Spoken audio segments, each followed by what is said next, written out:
कर पाऊंगा शांडिल्य। पिताश्री ने यज्ञ के लिए श्रीफल मंगवाए हैं। रिक्त हाथ लौट नहीं सकते।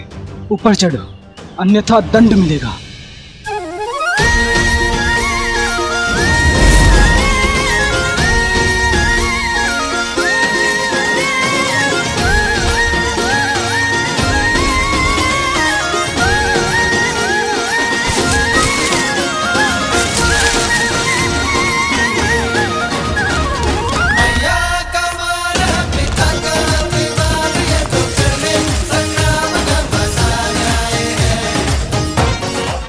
कुमुदनी, कहाँ चले गए ये दोनों? कहीं दिखाई नहीं दे रहे। माता आ गई।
फिर से उद्दंडता कर रहे हो ना तुम लोग? नहीं मानोगे ना तुम दोनों? आज तो तुम्हें दंड देकर ही रहूंगी। कुश, नीचे आओ। नहीं, मैं नहीं आऊंगा। अब दंड दोगी। ऊपर रहकर क्या दंड से बच जाओगे? मैं भी देखती हूँ कि कैसे नहीं उतरते।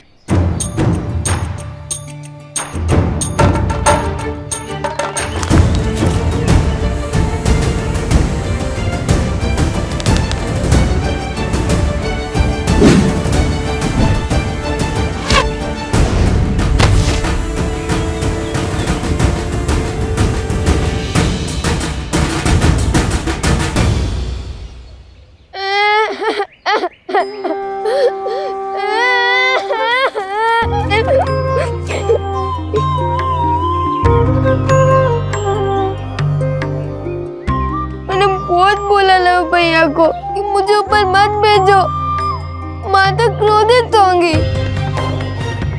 फिर उन्होंने मेरी एक ना सुनी। बड़े भैया का आग्रह था, वरना मैं और इतना बड़ा दुस्साहस।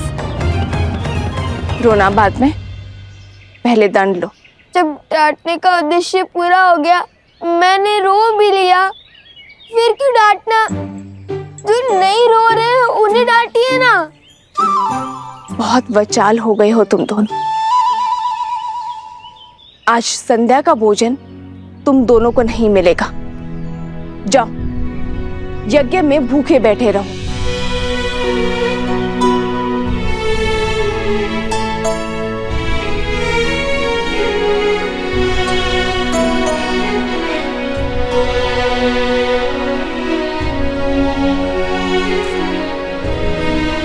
वन देवी, लवकुश आपके सामने यूं ही ब्रज पर चढ़ गए, आपको भय नहीं लगा? यदि उन्हें कुछ हो जाता तो? माता की सबसे बड़ी पूंजी होती है संतान, और जब माता को अपनी संतान की योग्यता पर संदेह लगने लगे तो समझ जाओ कि उसे संदेह अपनी दी गई शिक्षा और संस्कार पर है। ओम भूर्भुवस्सुः ओम भूर्भुवस्सुः तत्सवितुर्वरेण्यं तत्सवितुर्वरेण्यं भर्गो देवस्य धीमहि धियो यो नः प्रचोदयात्।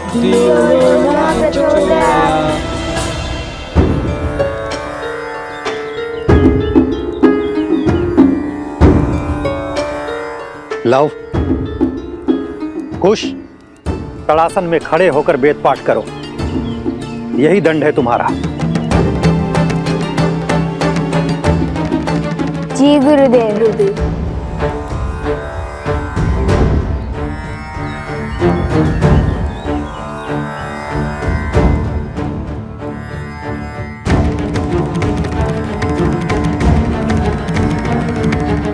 देख रहे हैं लब भैया कैसे माता और गुरुदेव से हमारी चुगली करके हमें दंड दिलवाकर कैसे मुस्कुरा रहा है ये शांडिल्य। पता नहीं माता का मन बसीचेगा भी या नहीं। मुझे तो अभी से ही भूख लग रही है। और जन पाना है, शांति से वेदों का पाठ करो और करने दो। ओम भूर्भुवः स्वः। ओम भूर्भुवः स्वः। तत्सवितुर्वरेण्यं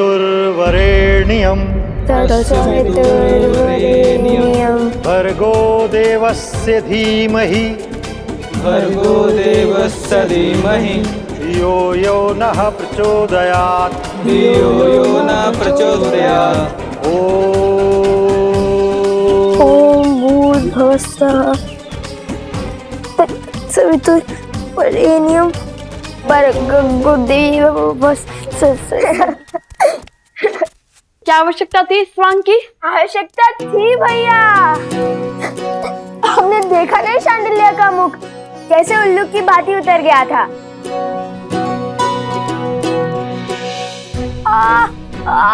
मेरा पैर। अरे अब क्या हुआ? बहुत पीड़ा हो रही है। क्या हुआ?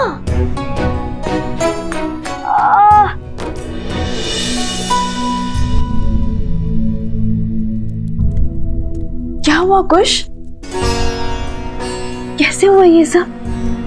तारासन में खड़े खड़े वेदों का पाठ कर रहे थे, तभी चींटियों ने काट लिया इसे। कितनी पीड़ा हो रही होगी ना। मैं औषधि बनाती हूँ जिससे तुम्हारा कष्ट छूमंतर हो जाएगा।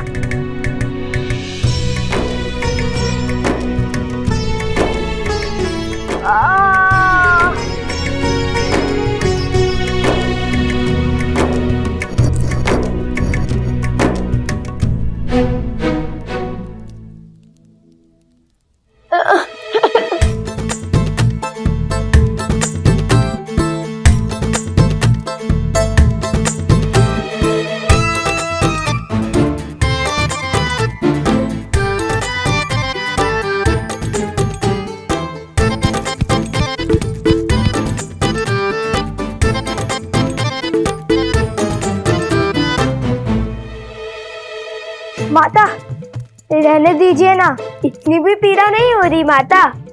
तनिक सी चींटियों के काटने से वीरों को कहाँ कुछ होता है। औषधि रहने दीजिए माता और भोजन खिला दीजिए, बहुत भूख लगी है। दंड में दया नहीं होती। और जब ऋषि हरित ने अपने पुत्र शांडिल्य को नारियल लेने के लिए भेजा था तो तुम दोनों वृक्ष पर क्यों चढ़े? आज तुम दोनों को अन्न का एक दाना भी नहीं मिलेगा। मुझे लगा आप भूल गई होंगी। अब रोना शुरू मत करना। बताओ लव, तुम दोनों वृक्ष पर क्यों चढ़े?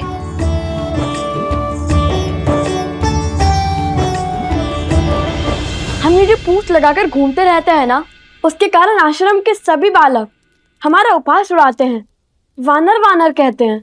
तो तुम दोनों पूंछ लगाते ही क्यों हो? क्योंकि हम श्री राम के सबसे बड़े भक्त हैं।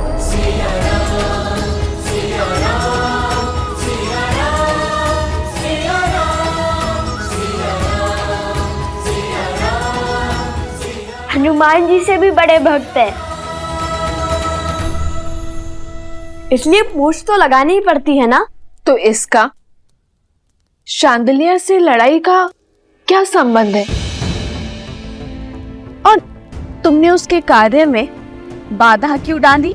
माता, भ्राता शांडिल्य बड़े ध्रुत हैं, सदा हमें छेड़ते रहते हैं। उन्होंने हमें चुनौती दी थी कि यदि हम श्री राम के सबसे बड़े भक्त हैं तो उन्हें उड़कर दिखाएं। और पता है सोमकरण ने क्या कहा? हनुमान जी के पिता तो स्वयं पवन देव हैं। तुम्हारे पिता कौन है बताओ?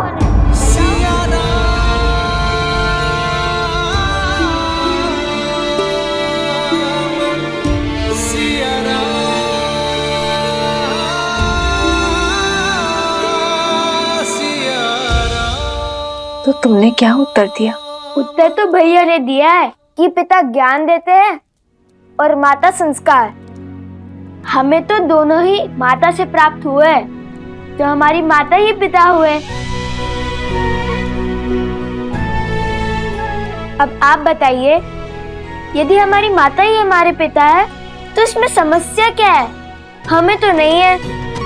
माता, हम उड़ तो नहीं पाए, पर वानरों के भांति वृक्ष पर चढ़कर नारियल अवश्य तोड़ लाए हम, है ना भैया?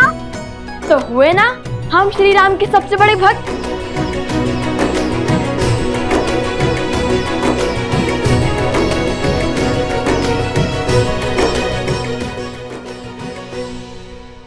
नहीं, तुमने केवल वीर हनुमान की नकल की है।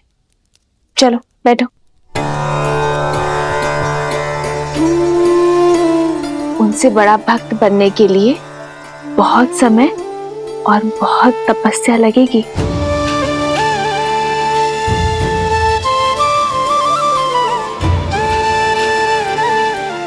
चलो भोजन करते हैं।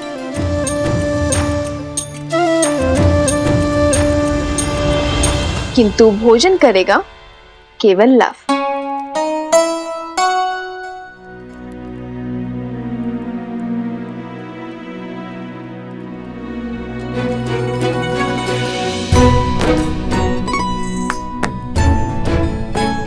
किंतु तुम्हारे दंड का क्या?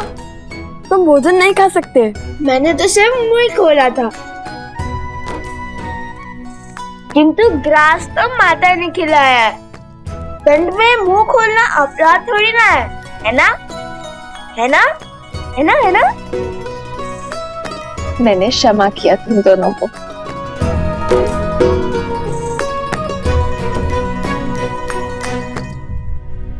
माता, जब हम राजा राम से मिलेंगे ना, तो उन्हें अवश्य बताएंगे कि हम हनुमान जी की भांति वृक्ष पर चढ़ सकते हैं, भांति भांति के कर्तव्य दिखा सकते हैं। फिर उन्हें विश्वास हो जाएगा कि हम उनके सबसे बड़े भक्त हैं।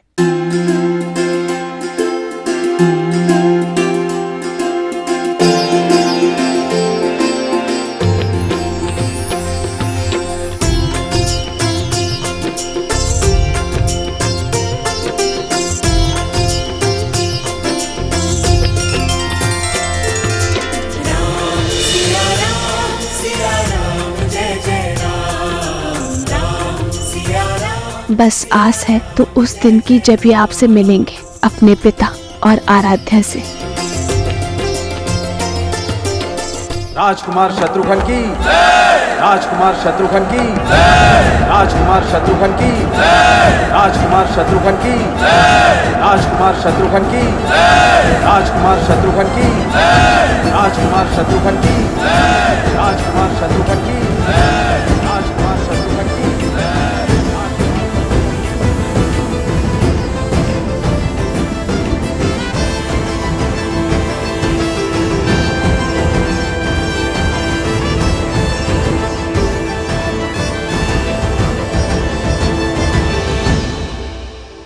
राजकुमार शत्रुघ्न नहीं, मधुपुरी का राजा शत्रुघ्न कहो।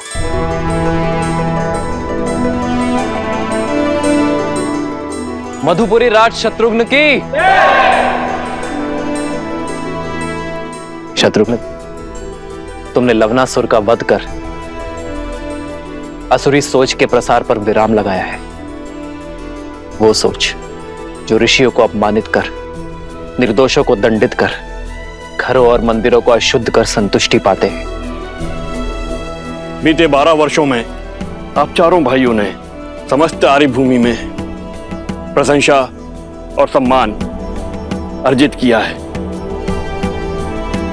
अब समय आ गया है कि रघुवंश का सूर्य ध्वज पूरी सृष्टि में लहराए, जिसे देख हर असुर और आसुरी सोच भयभीत हो जाए। और इस सपने को पूरा करने के लिए हमें रासु यज्ञ करवाना चाहिए भैया।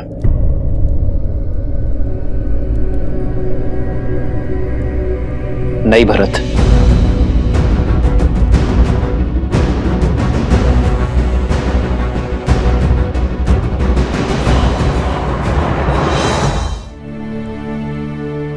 राजसूय यज्ञ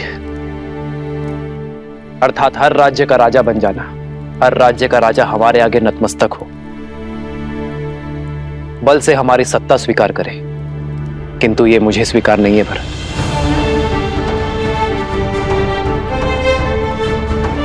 रामराज्य का लक्ष्य है कि हर कोई मन से स्वतंत्र अनुभव करे, मन से मुक्त अनुभव करे। किसी का राज्य छीनकर मैं धर्म का प्रतीक अयोध्या का पावन ध्वज नहीं लहरा सकता भरत। जिस राज्य का राजा सहर्ष हमारी नीति स्वीकार करता है, उसे सुख से राज्य करने का अधिकार अवश्य होना चाहिए। हमें केवल मित्रता और संधि की चाह है, और इसलिए मैं राजसूय यज्ञ के लिए सज्ज नहीं हूं। किंतु राजगुरु वशिष्ठ की बात उचित है। हमें सूर्यवंश की छत्र छाया समस्त भारतवर्ष में फैलानी चाहिए। भैया, किंतु ये होगा कैसे? अश्वमेध यज्ञ से।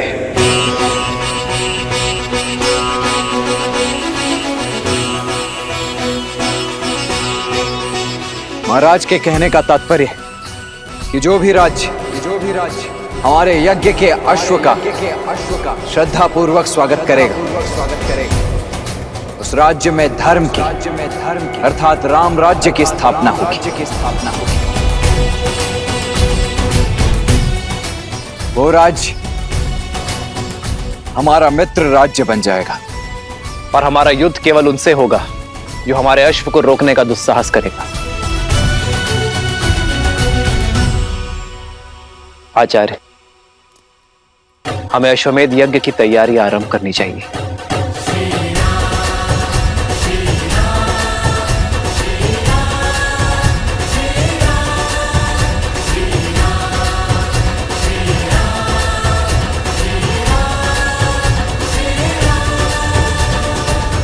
महाराज के कहने का तात्पर्य कि जो भी राज्य हमारे यज्ञ के अश्व का श्रद्धा पूर्वक स्वागत करेगा, उस राज्य में धर्म की अर्थात राम राज्य की स्थापना होगी। और हमारा युद्ध केवल उनसे होगा जो हमारे अश्व को रोकने का दुस्साहस करेगा। आचार्य, हमें अश्वमेध यज्ञ की तैयारी आरंभ करनी चाहिए।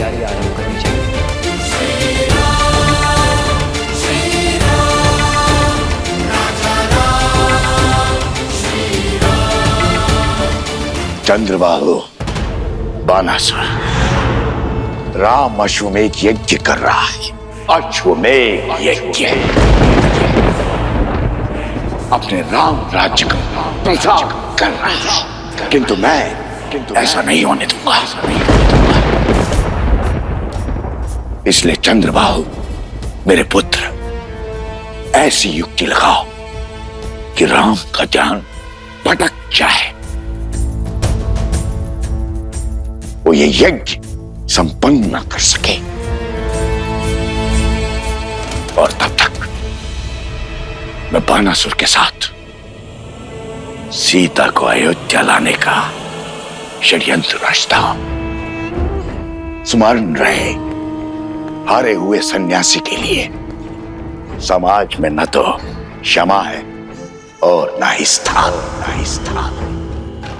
सन्यास लेकर सिया राम ने मुझे हराया था। अब मैं सन्यास की वही ढाल उनसे छीन कर उन्हें मात दूंगा। उनकी गरिमा, उनका सम्मान जला दूंगा। मैं ये अश्वमेध यज्ञ कभी नहीं होने दूंगा, कभी नहीं। सिया राम!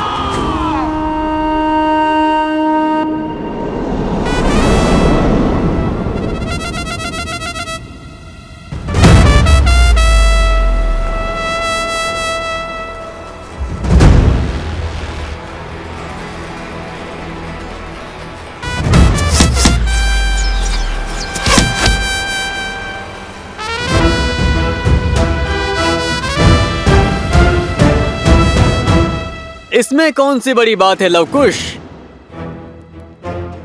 ये तो साधारण विद्यार्थी भी कर पा रहे हैं। यदि सत्य में तुम धनुर्धारी हो, श्री राम जी के सबसे बड़े भक्त हो, तो मेरी चुनौती पूरी करो। फिर हम मानेंगे कि तुम उत्तम धनुर्धर और सच्चे राम भक्त हो। क्या है चुनौती? अभी बताता हूँ।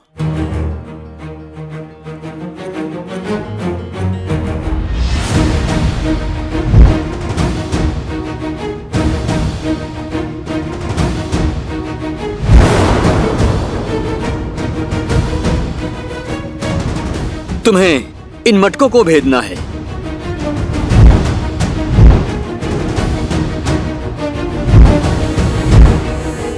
बोलो, भेद पाओगे इसे?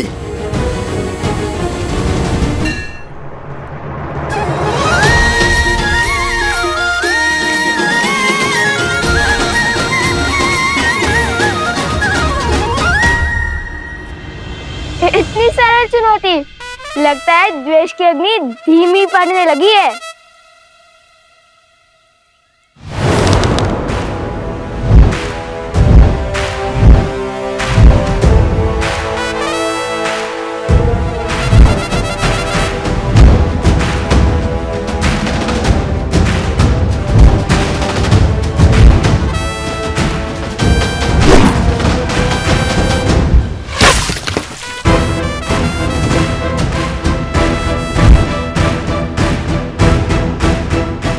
बस इतना ही सामर्थ्य है? बंधु, तुम बहुत अधीर हो, पूरी बात नहीं सुनते। चुनौती एक प्रहार से 3 मटकों को फोड़ने की है। स्मरण है ना राम भक्त, किष्किंधा में कैसे रामचंद्र जी ने एक साथ 7 वृक्ष भेदे थे।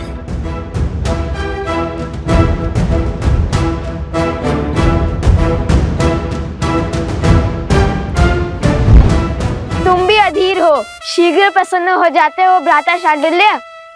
ये चुनौती हम पूर्ण तो करके ही रहेंगे।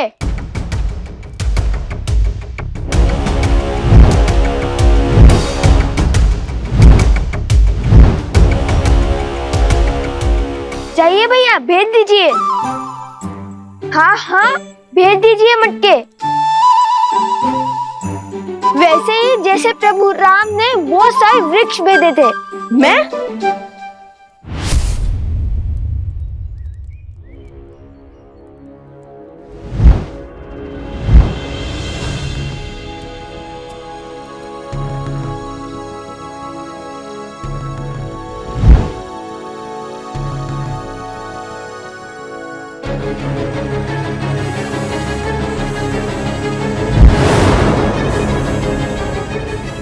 रुको रुको, वहां से नहीं, तीनों मटकों को यहां से भेजना है। यहां से, जहां पे मैं खड़ा हूं, बाण यहां से चलाना है।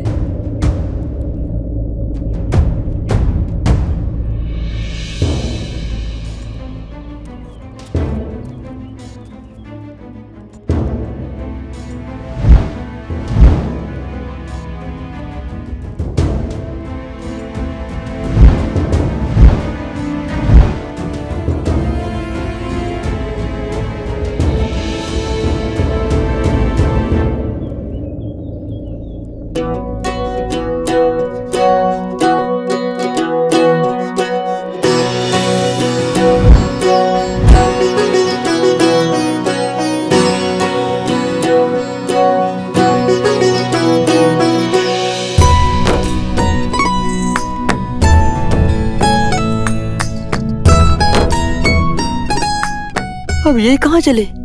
लगता है पराजय स्वीकार कर ली इसने।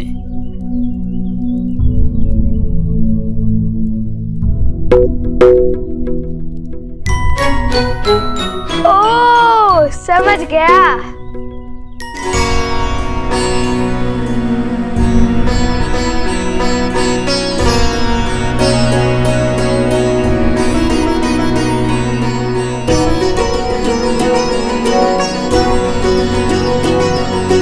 हमारे मित्रों को हमारी राम भक्ति पर संदेह है।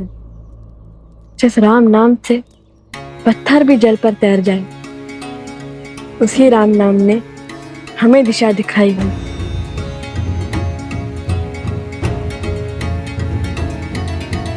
राम राम कहो जय श्री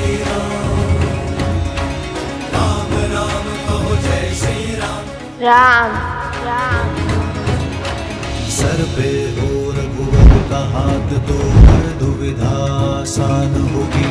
तुम वीर पुरुष, तुम पराक्रमी, तुम हरियाणा के हो स्वामी। साथ तुम्हारा जिसके साथ, तुम संकट हर लो आगामी। मन में है विश्वास, आकाश में फर्श जब होगी जीत तो हर दिशा में राम नाम गूंजेगा। राजा राम।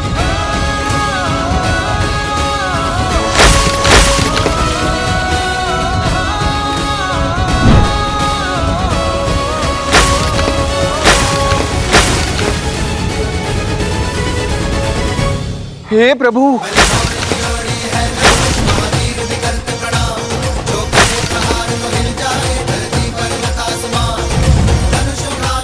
अरे कोई रोको, उस तीर को देखो।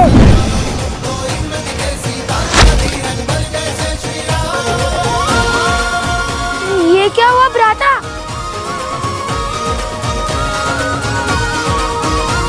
अरे मटके!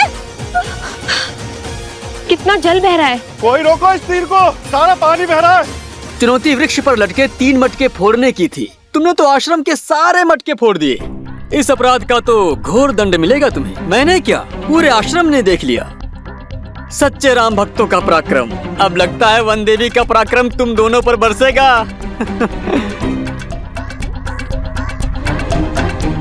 लव कुश, लो आ गई तुम्हारी माता, अब आनंद आएगा। अब क्या उत्तर देंगे माता को?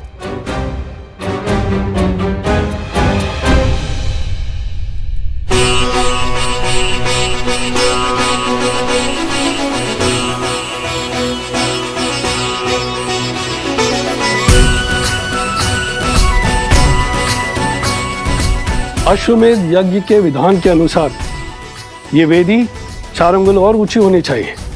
कुंड तक 21 सीढ़ियां होंगी, सभी 7-7 अंगुल की।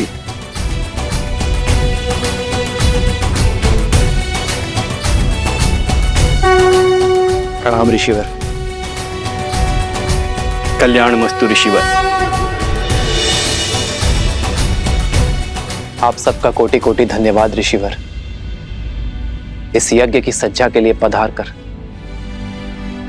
आपने अयोध्या पर बहुत बड़ा उपकार किया है। यह यज्ञ कोसल राष्ट्र के लिए अत्यंत महत्वपूर्ण है।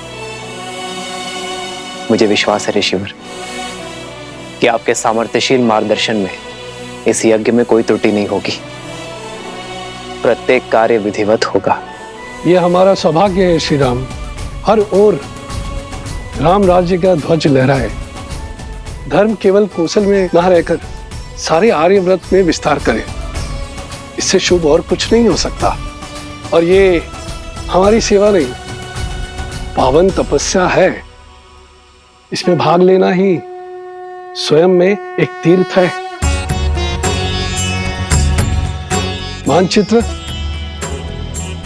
राजन, ये यज्ञ वेदी का मानचित्र है। इसमें हर वेदी पर भगवान विष्णु के चरण चिन्ह बनाए जाएंगे।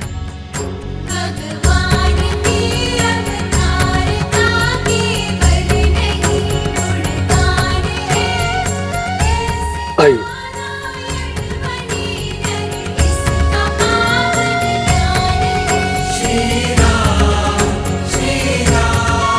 और यहाँ विराजमान होंगे यजमान अर्थात आप, और वहां आपके वामंग में महारानी का स्थान होगा।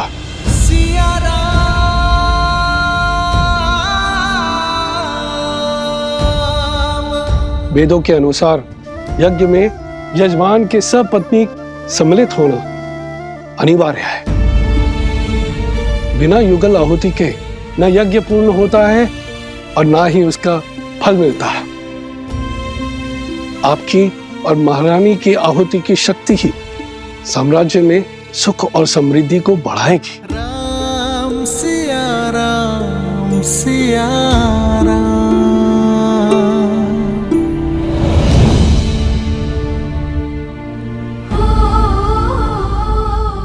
देख रही हो वन देवी, उत्पात चरण पर है। इन्होंने आश्रम के सारे मटके फोड़ दिए। इतनी दूर से जल लाए थे, सारा जल बह गया।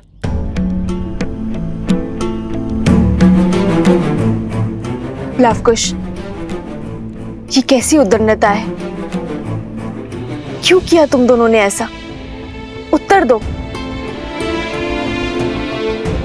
ये कैसा खेल था? जो भी हुआ उसका उत्तरदायित्व हमारा है, परंतु ये कोई खेल नहीं था, चुनौती थी। गुरु भ्राता शांडिल्य ने कहा था। वन देवी, मैंने केवल 3 घड़े कहे थे फोड़ने के लिए, सारे नहीं। आप चाहे तो इनसे पूछ लीजिए। हाँ वन देवी, बात 3 घड़ों पर ही लक्ष्य साधने की हुई थी। लवकुश, माता वो शक्ति अधिक लग गई। तुम्हारी इस अधिक शक्ति के कारण आश्रम में एक भी बूंद जल नहीं है। अब तुम दोनों का यही दंड है कि तुम दोनों पूरी रात्रि जागकर आश्रम के परिवार वालों के लिए नदी से जल भरकर लाओगे।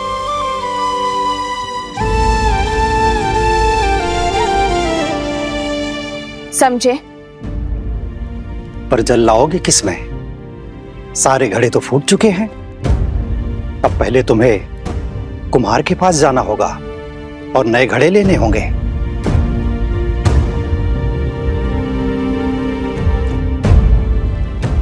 जी माता।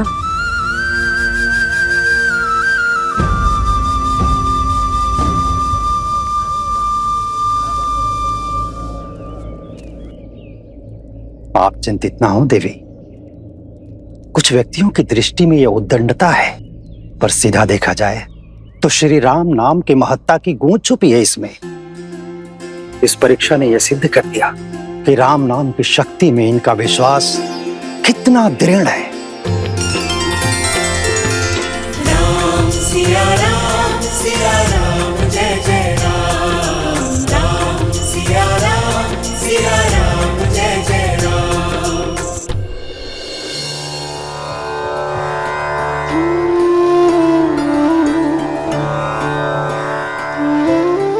ये लो, ये भी ले जाओ। हम तो केवल 3 जीव हैं। इतने अनाज की आवश्यकता नहीं है हमें, इसे सब में बांट दो।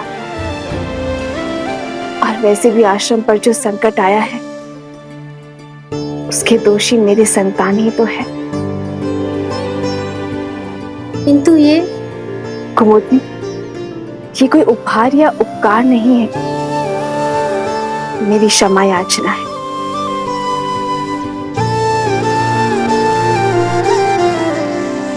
दोष तो शांडिल्य का भी था ना, उसने ही उकसाया दोनों लवकुश को, और फिर बड़े होने के नाते उसका उत्तरदायित्व भी तो अधिक है। दंड केवल लवकुश को क्यों वन देवी? नहीं कुमुदनी, शांडिल्य का दोष नहीं है। वो तो केवल अपने माता के वियोग से दुखी है। लवकुश को अपनी माता के साथ देखकर कहीं ना कहीं उसके मन में ईर्ष्या होती है, जो कदाचित उसे भी ज्ञात नहीं है। इसीलिए तो वो सदा उनके साथ स्पर्धा करता रहता है। ये लवकुश का कर्तव्य है कि वो शांडिल्य के दुख को समझे, उसे सहानुभूति दे और प्रेम से उसे अपना मित्र बनाए। एक बात कहूं वन देवी, जितनी कठोरता के साथ आप लवकुश को जीवन का पाठ पढ़ाती हैं, वैसे कोई भी माता अपनी संतान को नहीं सिखाते। आप तो उन्हें ऐसे सज्ज कर रही हैं जैसे उन्हें कहीं का राजा बनना है।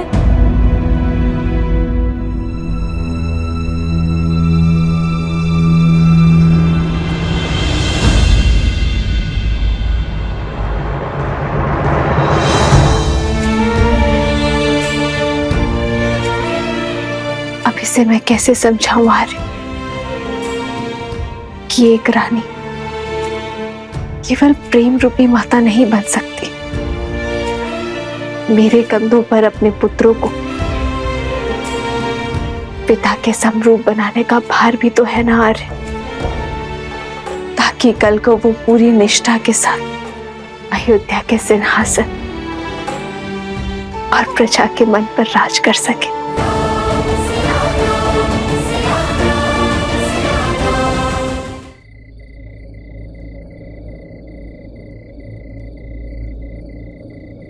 राम। आचार्य,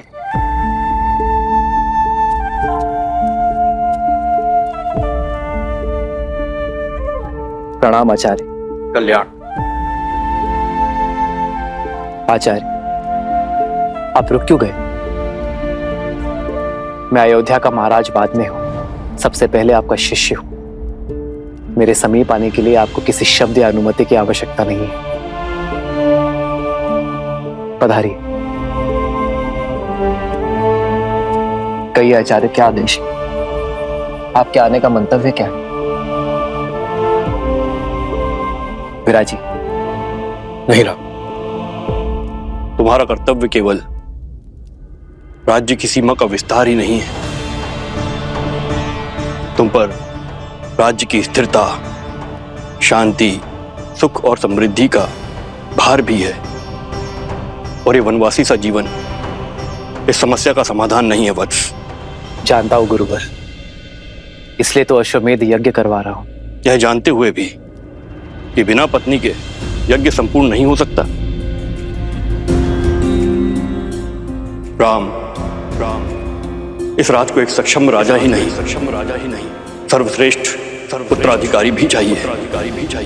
ये भी तुम्हारा ही कर्तव्य है। और उसके लिए तुम्हारे साथ तुम्हारी अर्धांगिनी का होना अनिवार्य है। कहो, क्या होगा इस समस्या का समाधान? क्या दे पाओगे अयोध्या राज को उसकी महारानी?